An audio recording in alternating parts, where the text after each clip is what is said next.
Welcome back everyone to another video in our FE Civil Preparation course. And in this video, we are going to learn more about normal stresses. Normal stresses are the stresses caused by a member being loaded by an axial load. Here we can see a member that is loaded by two equal and opposite forces. Both forces are going through the same axis, so they are called a uniaxial loading. And those forces are trying to pull the bar to be stretched. As a result, internal forces will be developed inside the bar to resist those external forces. If we had an imaginary cut inside the bar, we can see normal forces in the opposite direction of the external forces to resist it. For any cut section like this, internal stresses will be created in a way to keep the system in equilibrium, which means that if we have an external force of P, then the internal forces inside the bar shall equal to P also. In this picture here, we can see the internal forces inside the beam represented as four forces. However, in reality the internal forces are distributed across the whole section. The distribution of those forces is what we call stress.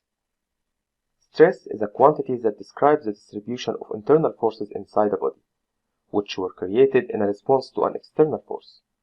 Normal stress is the stresses created in a longitudinal direction of a member.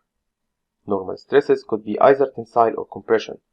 If the forces are stretching the member, then it is called tensile normal stress, and it is normally given the positive sign. If the forces are trying to shorten the member, then it is called compression normal stress, and it is normally given the negative sign.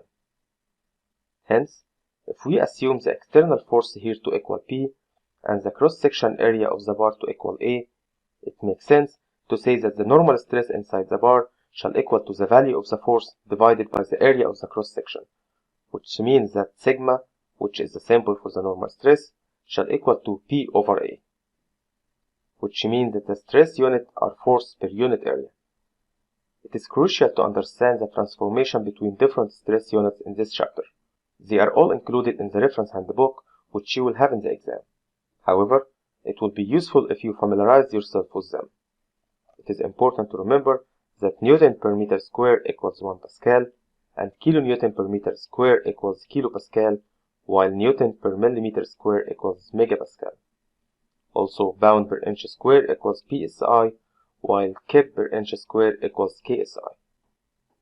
So now, let's have an example on this. So let's check this example. We have this column here with cross-section area of 13 meters square, and we know that the maximum allowed stress is 9.6 kilopascal, and we want to calculate the maximum force this column can take. Okay, so we will start by the data that we know already, which is the area 13 meters square, and we know that the sigma is 9.6 kilopascal, and we know that this 9.6 kilonewton per meter square, because we have the area of the cross section of the column with meter square. So let's apply in the stress equation, which is sigma equals F over A, which means that 9.6 equals F over 13. So we can conclude that F equals 124.8 kilonewton. So the answer is C, which is 125 kilonewton. So this is it for our video today. Thank you.